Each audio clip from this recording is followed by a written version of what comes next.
Continuamos, então, a leitura do livro Novos Rumos da Medicina, volume 1 e volume 2, escrito por Dr. Inácio Ferreira, na década de 1930 do século passado, mas ainda muito atual.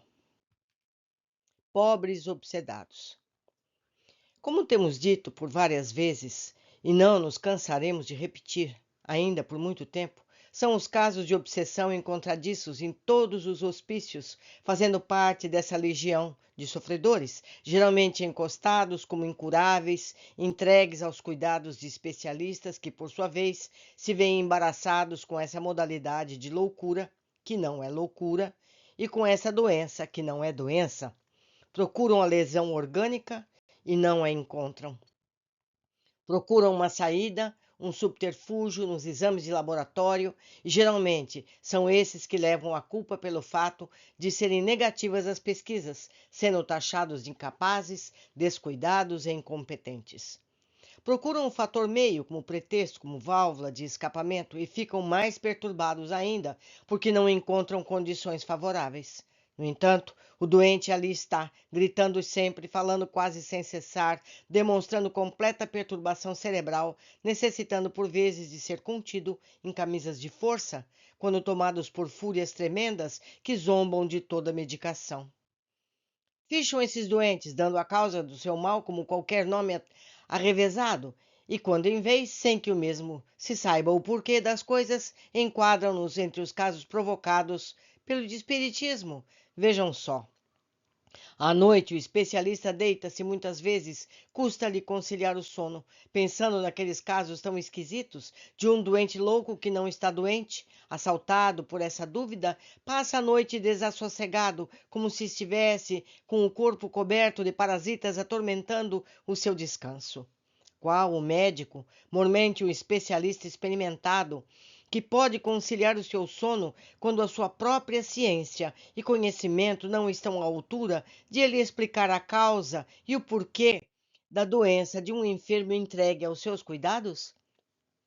Já percorreu toda a terapêutica e o mal cede um passo sequer no terreno da destruição, torturando sempre por vezes um corpo moço, forte, são, sem o mínimo indício de lesão orgânica. Passam-se os dias, os meses, os anos, e esses infelizes doentes vão se enfraquecendo cada vez mais, até que são abandonados como incuráveis, entregues à sua própria sorte, quando inúmeros deles, com relativa facilidade, poderiam ficar livres de seus males e serem reintegrados ao seio da sociedade, procurando elevá-la cada vez mais com o seu trabalho honesto, dando assim a sua cooperação para o engrandecimento do país. São milhares de doentes que vivem quais animais enjaulados, atirados nos cubículos dos hospícios, abandonados, passando meses e anos sem tomar sequer uma gota de remédio, mesmo porque seus estômagos, seus músculos já ingeriram e já receberam todos os medicamentos, todas as injeções aconselhados pelos compêndios e pelos laboratórios. São milhares de obsedados que assim vivem, vítimas de falta de um socorro em tempo, vítimas da própria ciência. Entidades invisíveis e inteligentes dominam os seus espíritos, enfraquecendo-os, transformando-os assim em verdadeiros autômatos, subordinados pelos fluidos maléficos que os envolvem, escudando no ódio, na vingança e na materialidade. Com o decorrer do tempo, esses organismos vão se debilitando, vão se enfraquecendo, vão se atrofiando, intoxicados por tudo quanto é experiência e variedade de medicamentos, terminam reduzidos à condição de frangalhos humanos, o que de nenhuma terapêutica poderá mais auxiliar e vivificar, produzindo alguma reação benéfica. Pobres obsedados, vossa loucura não necessita de medicamentos. Vosso desespero, vossa angústia, vossas dores morais não requerem drogas, não requerem entorpecentes. Requerem sim palavras de carinho, amizade, exortações amigas, explicativas para essas entidades inteligentes e invisíveis que vos dominam e subjugam, fazendo com que vossos espíritos sofram, assim, as consequências de passados remotos. São provas necessárias à vossa existência, bem o sabemos, mas esse martírio tem se prolongado mais do que o necessário. abatendo de vez o vosso físico, impossibilitando assim o vosso espírito de continuar na luta pelas demais provações terrestres. Cantai, ossanas, porém, infelizes obsedados, pois de inúmeros recantos do mundo vozes amigas já se fazem ouvir, clamando aos governantes e à ciência oficial mais um pouco de carinho para convosco, procurando dar-vos hospitais adequados, onde a dedicação de médiuns amigos será o escudo ao encontro do qual cairão os vossos inimigos do espaço, livrando-vos das suas perseguições e vos repondo ainda no caminho da verdade, a fim de que, mais livres, mais contentes, mais resignados, possais continuar palmilhando a estrada das provações, curvados sob o peso do madeiro, mais encorajados pela luz vivificante da redenção que brilha lá no fim, além do espaço infinito. Muito em breve, infelizes obsedados, a ciência oficial jogará por terra o orgulho que empana os seus sentidos, e guiada pela luz suave, poderá caminhar mais firme e natural em vossa vida, sofrendo provações maiores, desesperos, mais resoluta em direção à fronteira entre os dois mundos, onde irá perceber o marco vitorioso, aos pés do qual encontrará meios capazes de debelar os vossos sofrimentos, atenuar as vossas dores, mitigar os vossos tormentos. Muito em breve, infelizes obsedados, a ciência oficial, cansada de conhecer a matéria, desviará suas vistas, os seus sentidos para o espírito, procurando com suas pinças, com seus bisturis, dissecar também esse segundo corpo à procura dos sentimentos que não encontra no organismo humano.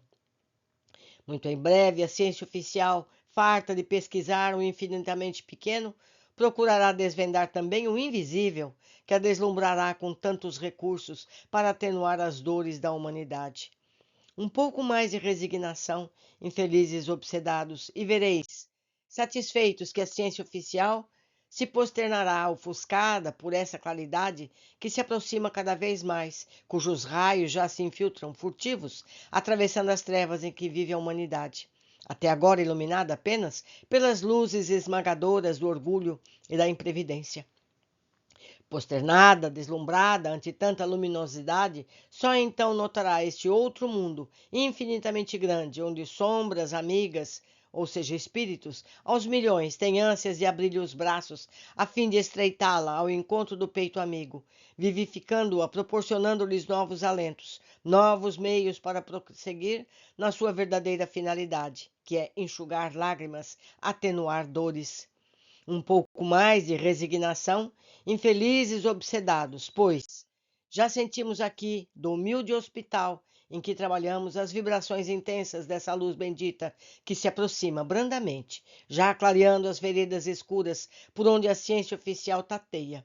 quase às cegas, sem uma bússola a guiá-la para este mundo invisível e desconhecido, onde só então encontrará a fonte em cujas águas poderá beber sofregamente os conhecimentos antes ocultos pelo véu do orgulho, das convenções, dos dogmatismos. Só assim vossos males serão atenuados, vossos inimigos serão afastados, a fim de que,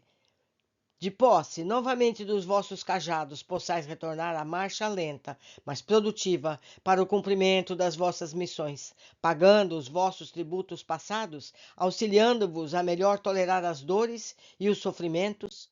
que atraístes vós mesmos quando vos desviastes do verdadeiro caminho na encruzilhada dos tempos primórdios. Um pouco mais de resignação, infelizes obsedados, pois os sinos da verdade já bimbalam alegremente, anunciando que os tempos são chegados, o tempo da luz, o tempo da verdade. E a luz ilumina, a verdade consola.